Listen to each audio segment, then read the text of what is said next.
Ei você, leitor, leitora do Portal do Holanda, eu sou Humberto Amorim e aqui já muita gratidão por estar começando a segunda-feira com você e por você também. É por isso que nós estamos aqui iniciando mais um ciclo virtuoso de entrevistas na hora do H. Eu desejo desde já, vocês sabem que eu adoro a segunda-feira, porque na segunda-feira eu vejo uma lista lá que me diz, não que eu cheguei, mas que o fim dessa corrida, eu estou pronto para iniciar outra corrida. É essa a leitura que eu faço da segunda-feira. Então vamos todos juntos, com entusiasmo, com alegria, acreditando, com fé, né, com muita fé que vai dar tudo certo, que a gente vai corrigir o que está corrigido, que tem que ser corrigido, a gente vai ajeitar o que precisa ser ajeitado e vai melhorar aquilo que precisa ser melhorado. E no final das contas vai estar tudo legal, porque o melhor está sempre por vir, tá bom? Uma boa semana para todos e desde já obrigado por todos os dias que vocês vão ficar aqui comigo, né, a partir do momento que a gente começa a entrevista. Hoje eu recebo uma personalidade que trabalha na área da medicina. E vejam só, ela é uma psicóloga clínica. Entenderam? Agora, por que ela é uma psicóloga clínica? Ela é uma psicóloga clínica, eu vou ler para vocês, porque ela atua, né, no seu dia a dia, o seu métier profissional tem a ver com as pessoas que estão enfrentando problemas com o sobrepeso. Ela é a Valcineide Maria Souza Garcia. Ela é psicóloga clínica, ela é membro da equipe multidisciplinar do IVD, o Instituto Victor Dib, e tem especialização, ouçam aí, hein? Membro da equipe, além de ser membro da equipe multidisciplinar, ela tem especialização em terapia cognitiva comportamental, o TCC, psicopatologia clínica, obesidade e emagrecimento, transtornos alimentares, obesidade e bariátrica. Seguinte, eu vou já começar a conversa com ela, mas eu quero relembrar a vocês o seguinte, nós iniciamos uma série de entrevistas voltada para essa questão da obesidade, que é uma doença, já ficou determinado aqui, quando o especialista, o Victor Dib veio aqui, ele falou, é uma doença, Humberto. Então, outra coisa sobre a obesidade. Manaus é a primeira cidade no ranking brasileiro, nacional, em obesidade. Em outras palavras, existem em Manaus um sem número de pessoas com obesidade. Doentes. Outra coisa que eu quero dizer para vocês. Desses números todos apresentados na pesquisa que foi feita, a maioria mulheres. E ela não sabe, porque eu não disse para ela, mas eu vou dizer agora, a maioria dos espectadores do Portal do Holanda, desses milhares, milhões que nos acompanham, são mulheres. Daí a presença dela se tornar ainda mais importante para vocês, mulheres. Então, avisem para as amigas, né? Prestem bem atenção nessa entrevista. Essa entrevista pode mudar a sua vida da água para o vinho, né? De uma maneira drástica, mudar a sua vida para melhor. É só você prestar atenção nela, tá bom? Vamos ouvir então o que a nossa especialista, a Valcineide Maria Souza Garcia, tem a dizer sobre o seu trabalho, a sua profissão, a sua vocação, que é justamente de ajudar as pessoas a nascer de novo, a ter uma nova vida, a voltar a ter uma autoestima lá para cima. Será que eu estou exagerando? Só ela pode dizer. Vamos à nossa entrevista. Seja muito bem-vinda à Hora do H. Que bom que você veio aqui. Que bom que a gente expulsou aquele camarada daqui para a entrevista ficar tranquila, suave, né? Você está em casa. Bem-vinda. Obrigada. Muito obrigada pelo convite. E diga uma coisa. Essa história toda que eu contei agora sobre Manaus ter muitos obesos, pessoas que estão com sobrepeso e desta forma, a cada dia perdendo a saúde, vindas a ser consideradas pelos especialistas como pessoas que estão doentes e que precisam se curar. É exatamente isso que eu falei? Exatamente isso, Humberto. É uma realidade triste, né? Porque esse número vem aumentando muito entre os adultos e crianças também, que é bem preocupante, né? A obesidade, como muita gente pensa que não é uma doença, mas ela é uma doença crônica. Sem dúvida alguma, não é? Sem dúvida. É uma doença silenciosa. Por quê? Muitas vezes o paciente chega no consultório e ele fala assim, eu sou um gordinho saudável. Existe isso? Não existe. Ele está naquele momento, graças a Deus ainda não apresenta nenhuma comorbidade, mas é questão de tempo. Né? Daqui a pouco ele vai apresentando uma diabetes, um problema cardíaco, e aí por aí vem, né? Como todos os profissionais que já passaram aqui já, né, falaram sobre o assunto, ele, é questão de tempo, ele vai adoecer. Esse número, ele vem crescendo.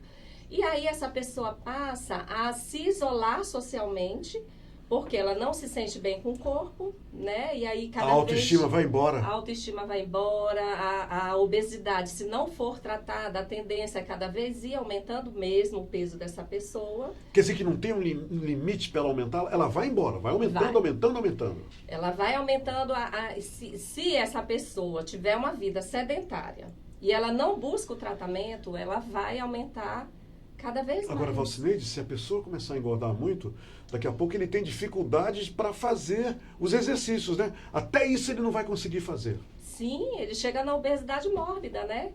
Que é aqueles casos que eu não sei se vocês já viram, mas tem aí pessoas com peso assim, com IMC 50, 52, né? Que é aquele IMC mesmo mórbido. Então é uma realidade bem triste. Infelizmente, o nosso estado ele está crescendo muito, né? E as crianças, que preocupa bastante, se os pais levam para casa o alimento, a criança vai consumir esse alimento. Porque, Valcineide, eu estou imaginando aqui um quadro, já que você falou na família. Eu acho que o que deve ocorrer é o seguinte, o pai está em linha direta para chegar no estado de obesidade mórbida, a mãe também.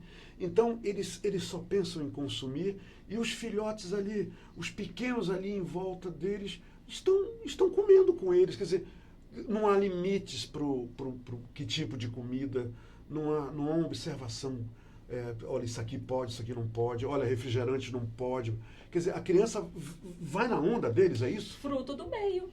As crianças compartilham a mesma geladeira. Então, se os pais levam alimentos, como bem colocou a nossa doutora Vanessa, se os pais levam o alimento para casa, alimentos hipercalóricos, essas crianças vão e já carrega, né,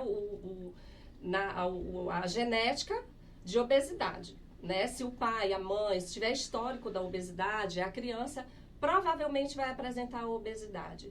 E se ela leva uma vida assim, vamos usar a palavra desregrada em relação à alimentação e ao sedentarismo, é fato essa obesidade. Esses são os dois vilões, né? Sedentarismo e alimentação. E a má alimentação. Esses são os dois vilões dessa história.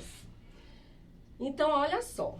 Quando chega um paciente lá na clínica, lá no Instituto Vitor Dib, né? Vou falar do meu ambiente lá onde eu trabalho. Do seu ambiente, claro. Pronto, claro. Onde eu estou convivendo ali praticamente diariamente. E você recebe esse tipo de paciente todo dia? Todo santo dia. Todo dia a gente recebe. Quem é a porta de entrada desse paciente? O clínico, o cirurgião, que é o Dr. Vitor. O primeiro contato do paciente é com o clínico, o Dr. Clínico, o Dr. Vitor. Okay. E a equipe médica dele. Ok. Pronto, esse é o primeiro passo. Chegou lá, o doutor faz a avaliação desse paciente. Avaliou o paciente, ele percebeu que esse paciente não é tratamento clínico, é cirúrgico, ele já encaminha para a equipe multidisciplinar na qual eu faço parte. Olha né? só. Então, o tratamento dele já começou ali. Né? E aí a gente vai fazer, então, vamos lá, falar da minha área. Antes de você, eu quero esmiuçar um pouquinho mais. Quer dizer, Valcineide, que, por exemplo, eu vou me colocar no lugar do obeso. Eu chego lá, né, com obesidade mórbida, e, de repente, aí o doutor Victor olha para mim e diz, ok, Humberto, você precisa ser operado. Não é uma coisa que vai acontecer no outro dia, não vai acontecer... Quer dizer, tem todo esse procedimento, quer dizer, ele vai me remeter para a equipe? Para a equipe. O que, na verdade, o Dr. Vitor quer? Que a gente comece a trabalhar com esse paciente a mudança de hábito dele. Primeiro passo é esse. Olha. Então, assim, provavelmente esse paciente, ele já precisa perder 10% do peso para ajudar mesmo no processo cirúrgico dele. Então, partindo daí, a gente já vai estabelecer uma meta para o tratamento dele. Quer dizer, 10% do peso, aí eles determinam um período que ele vai ter para perder, esses quilos todos. Esses quilos. E né? tem que perder, é obrigatório.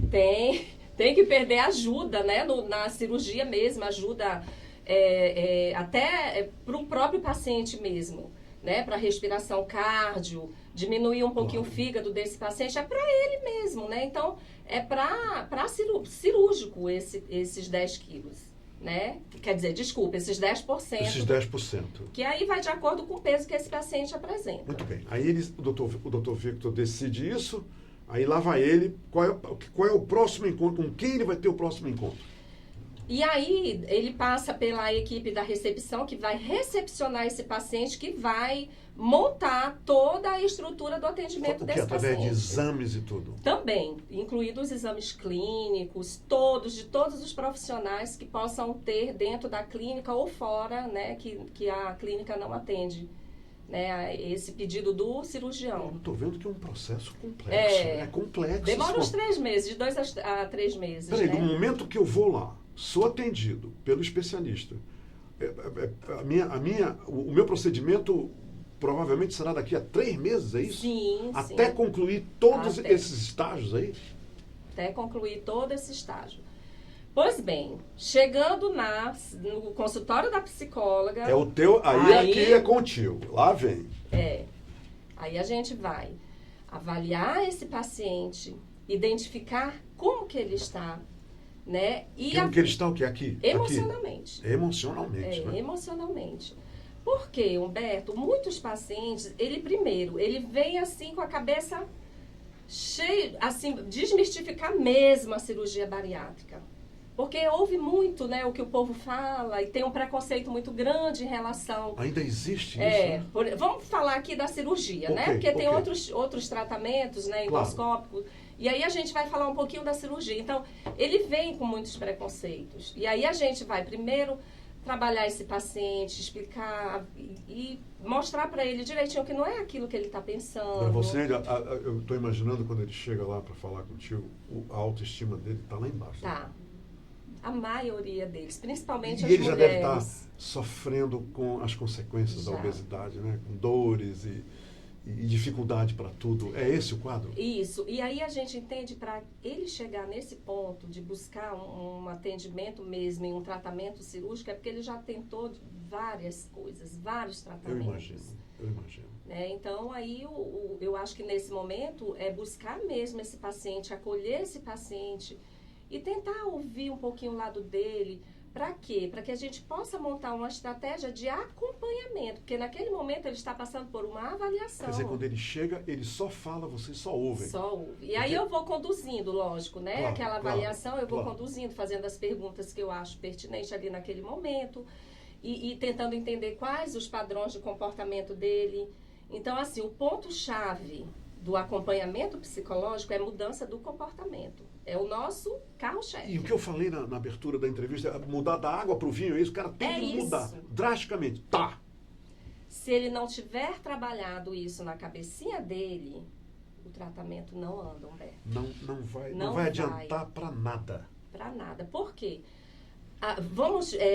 Por exemplo, ele faz a cirurgia, a cirurgia bariátrica, a cirurgia funciona perfeitamente bem, ele vai perder peso, mas daí a algum tempo ele começa a ganhar tudo novamente, até mais. E naquela reunião primeira com ele, é exatamente por aí que você conversa com eles, disciplina é a regra do jogo.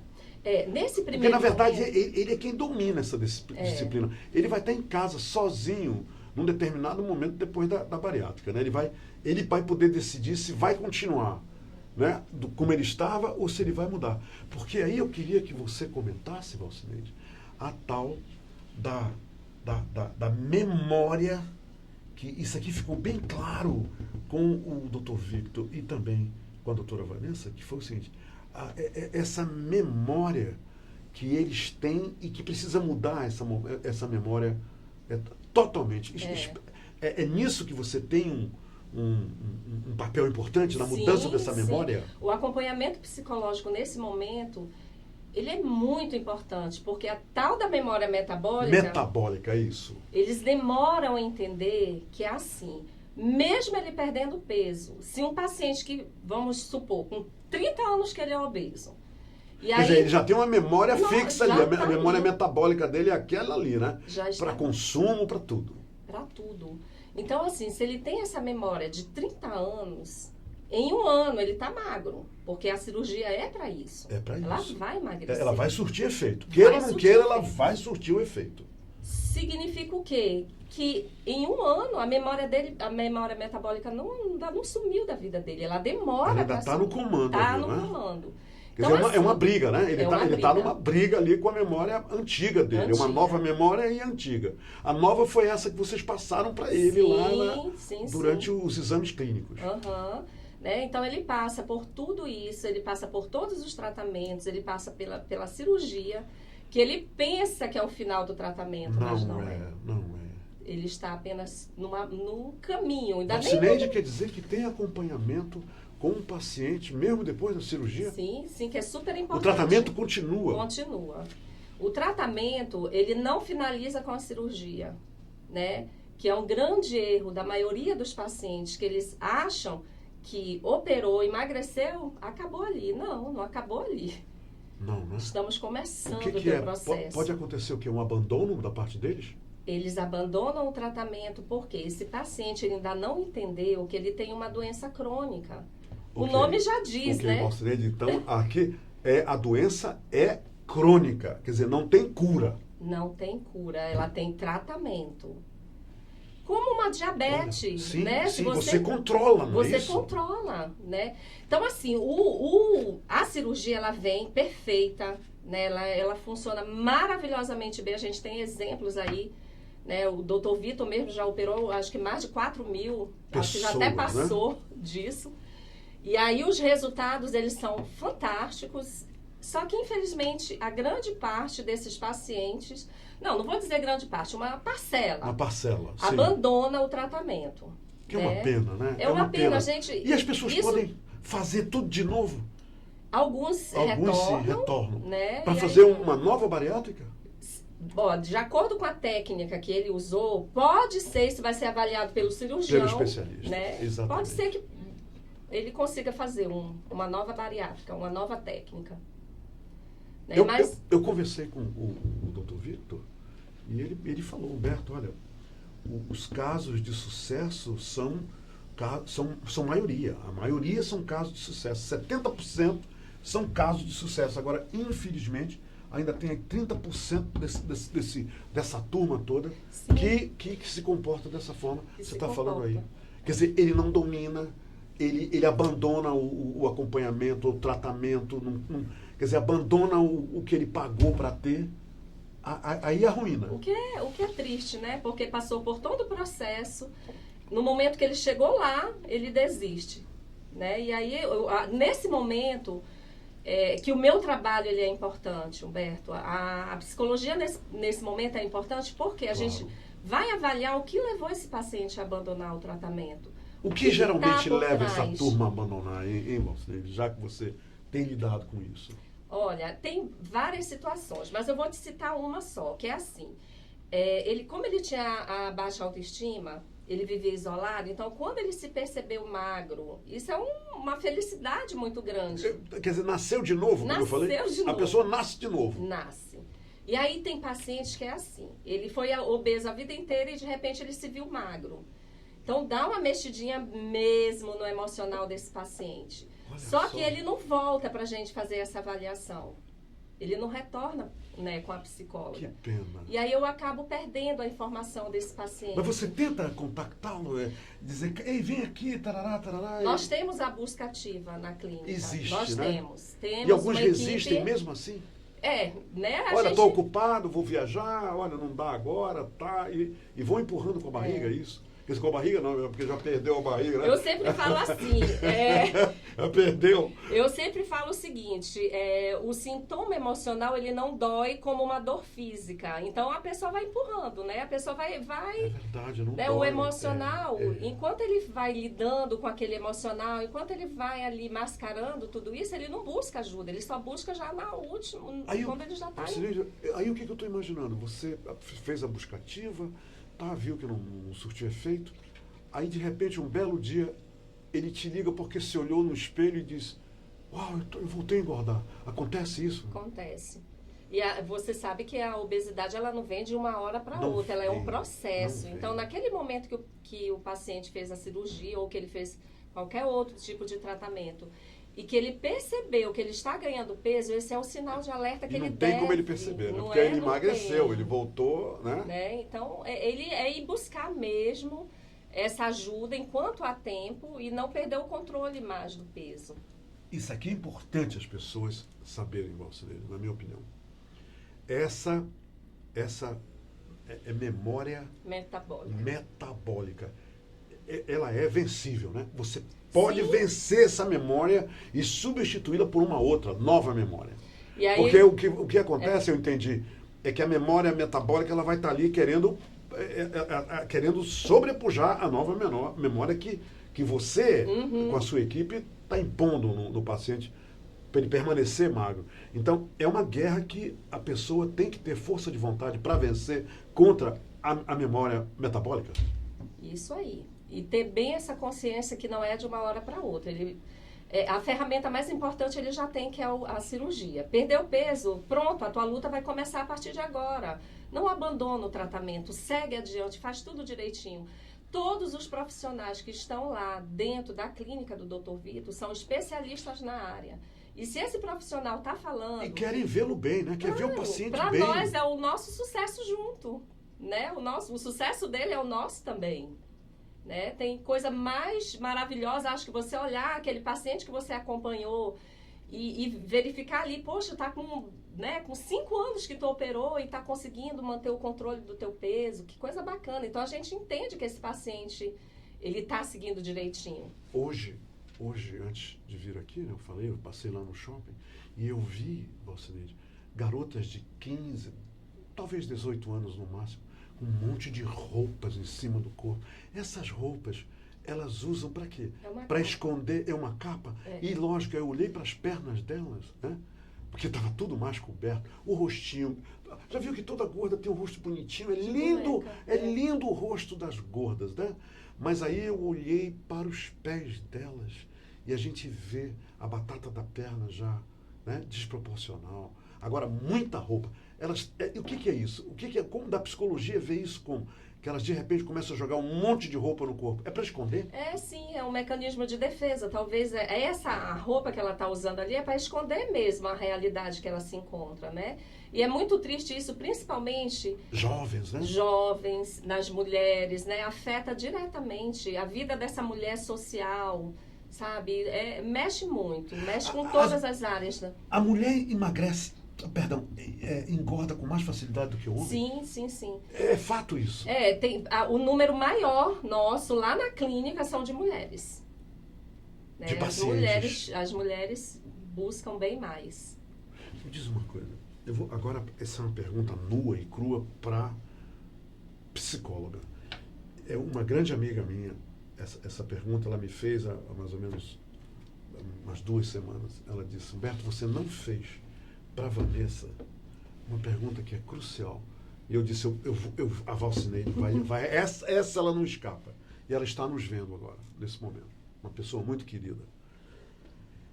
Ela disse que um dos dramas mais latentes da mulher que o engordou muito é o afastamento do marido, é o afastamento do namorado, é a vergonha que ela tem de tirar roupa na frente do seu amado e tudo mais. Vocês lá na clínica, e algumas ela falou, o marido até abandona, o marido arranja uma novinha, ele dá um jeito e abandona a mulher dele, porque a mulher dele foi embora e engordou. A minha pergunta é a seguinte: Isso é verdade, isso que eu estou dizendo, que muitos homens abandonam as suas mulheres porque elas engordaram. E outra coisa, vocês trabalham também lá na clínica com os homens que não abandonaram suas mulheres, que estão ali com ela, dando apoio, dando o suporte que elas precisam, como deve ser. Você trabalha com esses maridos também? Sim, você tocou num ponto bem importante, Humberto. O apoio da família ele é muito importante. É fundamental. Nossa, é muito. É claro para a gente.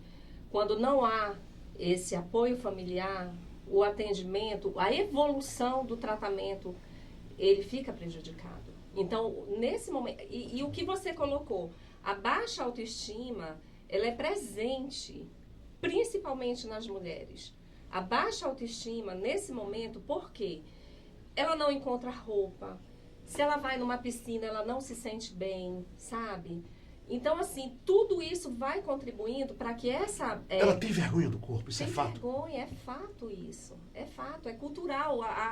Né, a nossa sociedade, ela cobra muito isso. Sim, as mulheres têm que ser bacanas, gostosas, vende, né? Maravilhosas. A mídia vende isso, não é? A mídia vende, a mídia contribui também. E essa mulher em casa, ela também passa a sofrer. Ela vira ponto de referência, sabe? Então, são várias coisas que vão contribuindo para que essa autoestima realmente fique bem baixa. Eu já vi no supermercado alguém dizer, por favor, chame essa senhora gorda. Não é? Vira referência. Referência? Quer dizer, referência. Não diz essa senhora, diz essa senhora gorda. Uhum. Olha, foi aquela gorda ali que vai passando.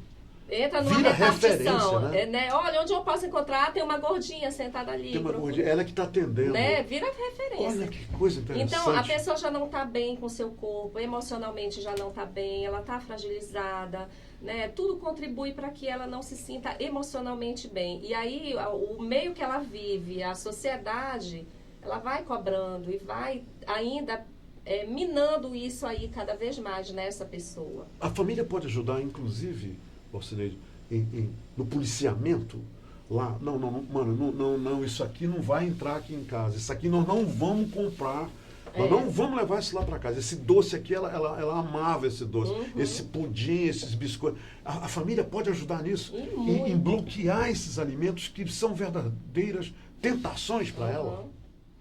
Como eu falei ainda agora há pouco, a família toda, ela compartilha a geladeira. Então, assim, né, se dentro de uma família tem uma adolescente que é obesa, e aí a família inteira, pai, mãe, os irmãos, não ajudam essa adolescente, provavelmente esse tratamento dela não... Vai pro brejo. Ela vai complicar um pouquinho esse momento dela, porque, assim, o apoio que ela poderia ter em casa, ela não está tendo. E daí a gente chama a família também, né? Quando a gente vocês falam com o marido e vocês falam com os irmãos, com quem está envolvido. Com esse círculo familiar aí. É importante isso. Sim. E vocês levam eles para conversar com eles também. Que bacana. Nós temos, uma vez ao mês, a nossa reunião, né? Que a gente faz no auditório lá do Instituto Vitor Gibe. Com os pacientes? Com os pacientes e familiares. E eu sempre peço, olha, no dia da nossa reunião, tragam os familiares de vocês para participarem. Para ouvir é o que bem você importante. tem a dizer, né? E aí eu faço questão de falar desse apoio familiar. Né? No momento lá da nossa reunião, a gente bate muito em cima disso aí, porque se a família não apoiar, esse paciente ele vai sofrer bem mais, porque não é um processo, lógico, de uma mudança muito radical, onde ele vai entrar naquele período de abstinência, que ele está da alimentação que ele come a hora que ele quer, a quantidade que ele quer, e de repente, depois da cirurgia, isso aí muda um pouquinho. Então, mexe no emocional desse paciente. É nesse momento que a família é importante. Né? Porque aí a família vai estar ajudando esse paciente a se reorganizar, tanto emocionalmente como no comportamento dele. Alcineide, o que você tem a dizer às centenas, talvez milhares de jovens durante a semana que chegam lá nos shoppings, principalmente, e pedem o refrigerante e haja a tomar refrigerante? Refrigerante é um veneno? Veneno. Infelizmente, eu particularmente, eu também cortei o refrigerante da minha vida. Porque assim, a partir Você cortou 100%, total, você não toma refrigerante, Valcinei? Não tomo. Como eu convivo muito com as nutricionistas, Sim, claro. então a gente aprende ali um pouquinho a cuidar um pouquinho da nossa alimentação. E a gente sabe que o refrigerante, ele é riquíssimo em açúcar, sódio, né? Então, assim, aquilo ali, ele traz um prejuízo, sim, para a saúde. E aí a gente deixa bem claro para o paciente, olha, no momento da avaliação, a gente ajuda as nutricionistas, como a gente trabalha em conjunto, né? A partir do momento que a nutricionista passa o cardápio para o paciente, eu vou trabalhar em cima desse cardápio. E aí o refrigerante é o primeiro que a gente tenta tirar da vida desse paciente. É a primeira coisa. A primeira coisa. Para quem está num tratamento, o refrigerante é um veneno. A gente vê jovens. Eu queria convidar as pessoas a voltarem esse olhar lá nos shoppings para isso. A gente passa nos shoppings, nos domingos principalmente, e vê aqueles jovens ali confraternizando, felizes, etc. Bacana isso. Agora, com aquela pizza lá, e o refrigerante direto ali, tomando refrigerante, comendo pizza. Eu fico vendo isso e digo, puxa vida, olha só o que eles estão fazendo. E não tem limite, né, para o refrigerante. Eles vão tomando. Como é água. Gostoso, é doce, né, e vai embora. É isso aí. Eu quero dar uma sugestão, Valcineide, para os vereadores aqui de Manaus. Eu queria só o seu apoio. Se você não me apoiar, diga agora. Beto, não apoio. Mas se você me apoiar, também diga agora. Você nem sabe o que eu vou dizer. Nem sei. Minha gente, eu vejo perto das escolas, nas paradas de ônibus, na frente das escolas, um monte de gente que precisa trabalhar, que precisa, né, fazer alguma coisa para sustentar a sua família, vendendo bombom. Eu vejo nos caixas, a mulher não tem troco e diz para mim, o senhor leva de bala, o senhor leva de bombom. O bombom, eu acho que deveria ter uma lei, aqui eu quero ver se você vai me apoiar, uma lei municipal para impedir que pelo menos a 200 metros das escolas não se pudessem vender, comercializar bombons. Porque o que essas crianças estão comendo... Onde a gente vai tem bombom? Nas festas de aniversário. Todo canto, lugar, né? Tem bombom, não é verdade? O bombom é muito prejudicial. Aquele açúcar puro, não é, Valcinei? Se eu falar para você... Fala, por favor, fala.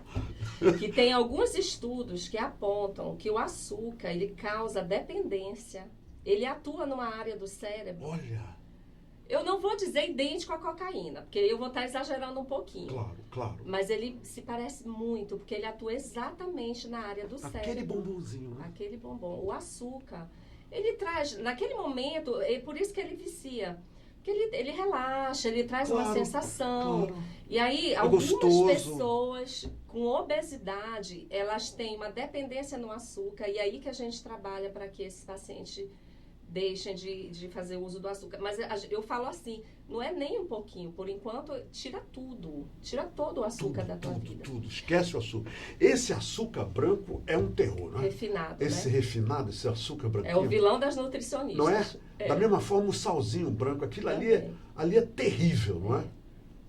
Eu acho assim, que todo paciente, toda pessoa, não importa a técnica que ele vai utilizar para emagrecimento, ele tem que ter consciência disso, sim. Ele tem que ter consciência. E isso as nossas nutricionistas fazem muito bem. E aí eu só reforço. Que eu dependo dela, claro, né, do que ela passou ali para eles, para eu trabalhar o emocional deles. E mostrar a parte emocional, como é que funciona diante daquele alimento que ele está fazendo. Valcineide, então é o seguinte, o paciente chega, fala com o Dr. Victor Dibre, vai para a nutricionista. Em seguida, para você. Sim. Você é a terceira parada dele. É ali que aí depois tem outras paradas, lógico. Tem. Que eu quero falar com essas pessoas também. Eu quero pegar esse. Eu quero chegar a esse paciente depois que ele passou por todo mundo.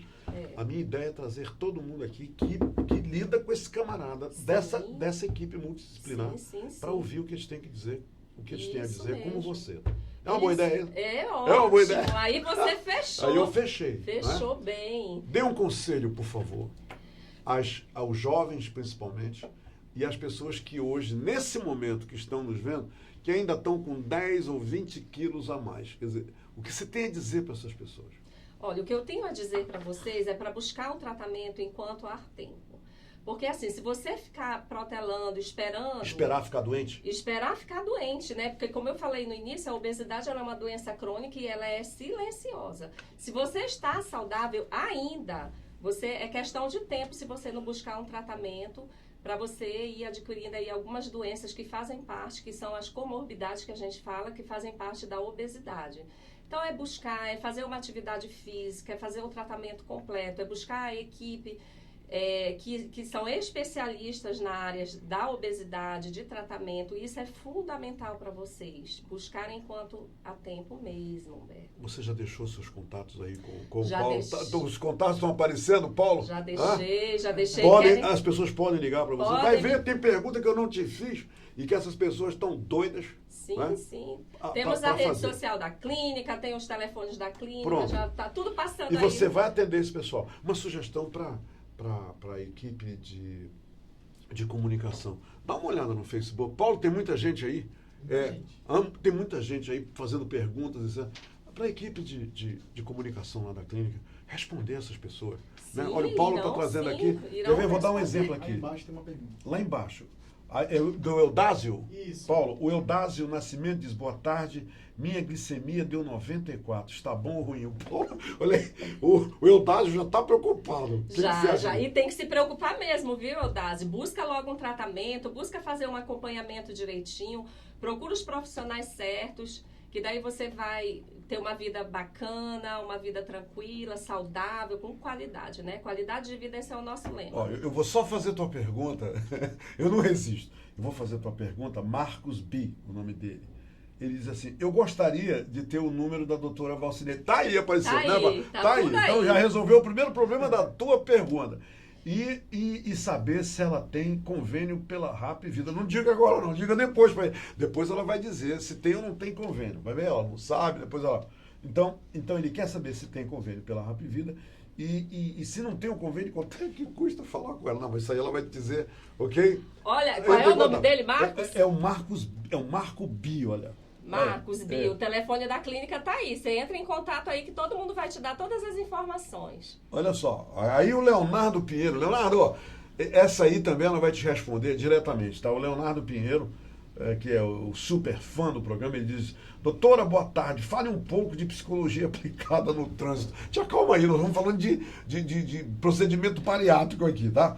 Então, pois são vários fatores psíquicos que tem muito a ver ao dominar uma máquina rodante. Então, com certeza ela é psicóloga, né, clínica, ela sabe da resposta, mas agora é o fim do programa e ela com certeza vai responder, não vai?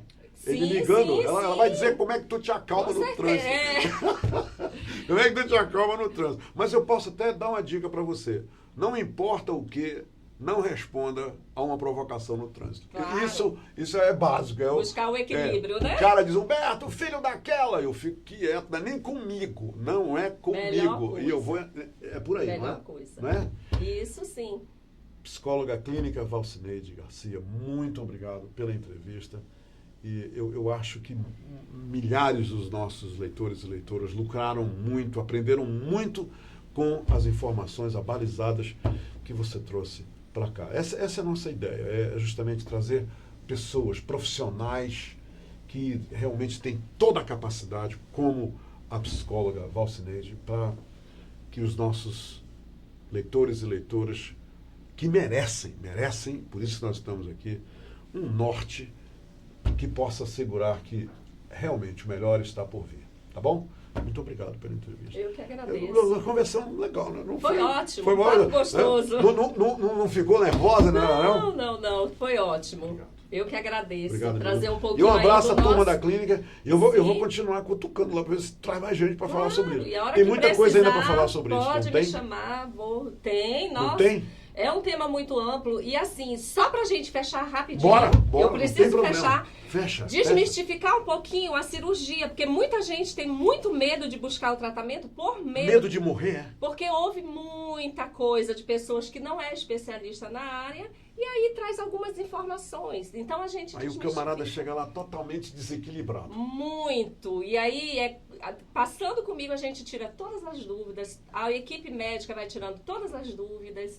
né? Esquece esse negócio de bariátrico vira alcoólatra, que bariátrico se suicida. São mitos que existem? São mitos, né? As pesquisas estão aí mostrando... Por que bariátrico vira alcoólatra? Que história é essa? Porque assim, se a gente for avaliar o histórico dele, ele já fazia o uso do álcool antes. Não foi a culpa da bariátrica, não foi a culpa da cirurgia. Ok. O mesmo vale para o suicídio, que, né, o número, eles falam, né, que o número maior de suicida, né, passaram, exagerei um pouquinho, mas enfim, são bariátricos. Não, esse paciente ele já tem um histórico psíquico. Não tem nada a ver. Né? Se a E gente aí que você avaliar... entra nessa arena para trocar figurinhas com esse camarada para ele melhorar.